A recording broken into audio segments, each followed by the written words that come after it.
Well, let's put my job behind us right now for a second, and let's talk about Don Marie. I'm ready to talk about it. What do you want to say about it?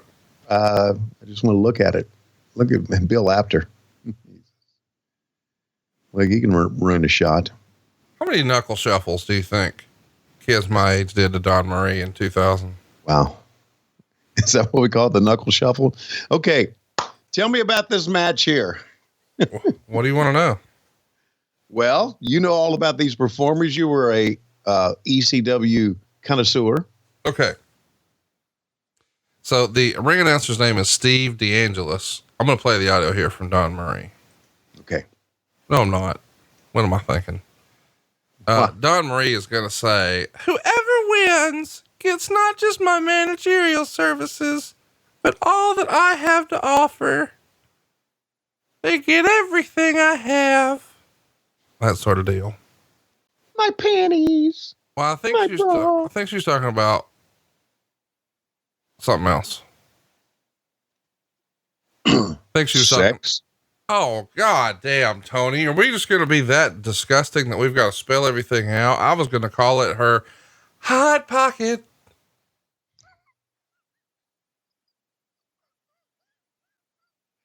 Hot pocket. Hot pocket. Mm-hmm. So this match, this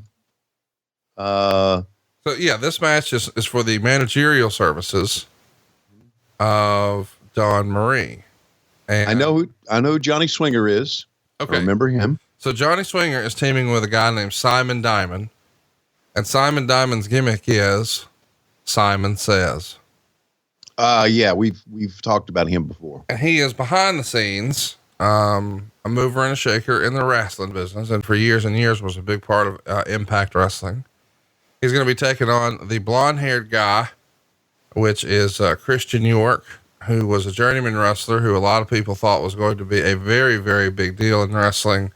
And, he definitely had, some shining moments here or there, but for whatever reason, never really connected the way a lot of people assumed that he would. But he was one of those guys who, popped up here and there and everywhere. And people thought, boy, he's going to be a big deal, especially in this era. He did have a little bit of a run with, TNA. I think he was, involved with their X division, and maybe was in a gut check, and he might have even won that. But that was years later, probably a decade more than this. We also would see, the dark haired guy in there. That's Joey Mercury. And Joey Mercury has done a lot in the wrestling business. He's most recently made Twitter fame. How about them just making her step through the ropes a few times here?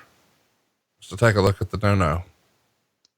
Joey Mercury, though, lately in a bit of a blood feud with Ring of Honor. And, now you mean with the promotion, or is it a gimmick going on?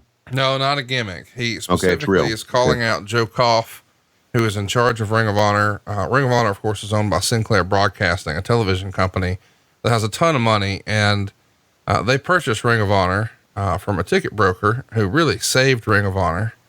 And he purchased Ring of Honor from Rob Feinstein, who started RF Video. And Feinstein has been a polarizing figure in wrestling for a long, long time.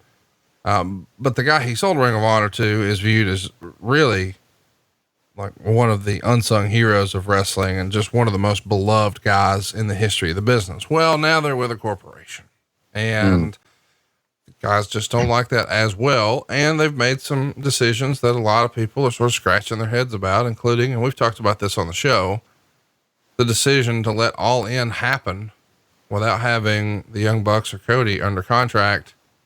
They essentially funded their competition and booked their own demise because, they used to run this building, that we're watching this show in Hammerstein. So like last year, huge sellout. It was Cody and the Bucks' last Ring of Honor show, but they historically would run this show as their last show of the year. Their Starrcade, their WrestleMania was Final Battle, and it was always a sellout. And this year it was like 300 tickets.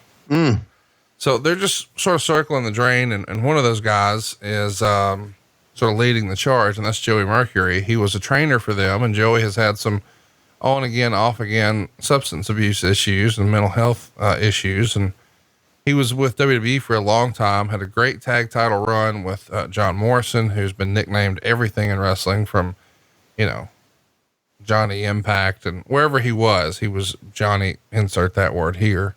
He's in the WWE again, isn't he? He is back now. That's right. And they were part of a big tag team called Eminem. And they had like a paparazzi gimmick where people would be taking their pictures on the way to the ring. And they were both in impeccable shape, had not a six pack, but a whole case of abs.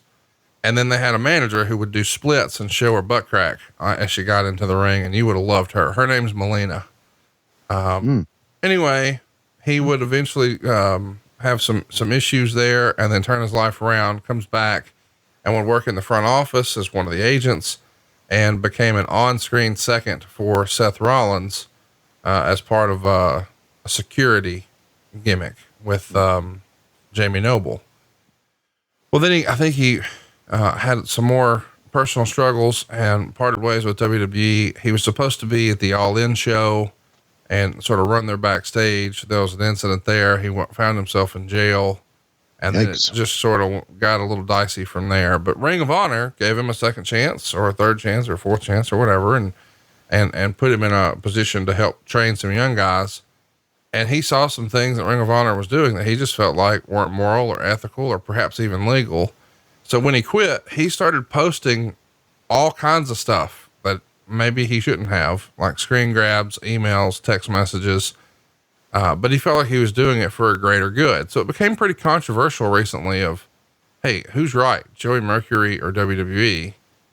And this story just continues to unfold. So Joey Mercury, who's trying to get the crowd into this and fired up, has become quite the controversial figure. And one day you and I will watch a ladder match that he was involved in with WWE, where an errant ladder shot absolutely obliterated his face in a way that I can't describe. Just required serious surgery, but his face exploded and it was like someone dumped tomato soup all over the ring, and it was unbelievable. So he's made incredible sacrifices for wrestling. And by the way, listens to this show, listens to, I think most of my podcasts, really loves wrestling. He's one of us as a wrestling fan, but he finds himself in a precarious position these days. It's a very unique time in wrestling, for many reasons. And I think the reason that it's a interesting time is because of the internet, because everybody has an opinion, and that opinion can go, as they say, viral. And it also was, I like that spot, pushing the referee into the ropes, causing the guy on top to fall down. But it just is, it's an interesting time. There's so much wrestling out there, and there's so many characters, and there's so many people behind the scenes, and there's so many people that could help promotions out there. And there's, as you were talking about, Mercury, there's so many polarizing figures. Just interesting time to be in wrestling. I'm really glad I was alive to see this time. It's interesting to be interesting to see in the next 30 years how this sport's going to develop, how it's going to evolve. Because I've said many times, the evolution of the sport right now and what we're seeing right now, basically, I think, at least on the AEW side, is kind of like what we're seeing right now. What do you mean? Well, see all the high spots and all the flips and flies and going through the tables and stuff like that. That's the stuff I've mentioned it before, that stood the test of time. Oh, you know, somebody I've got to put on your radar that I don't think is on there that I think you would love. Who's that? By the way, as we see this one winding down, this match got star and a quarter. Yeah. There was more bullshit than actual wrestling in this match. They did a couple of big spots, one outside the ring, but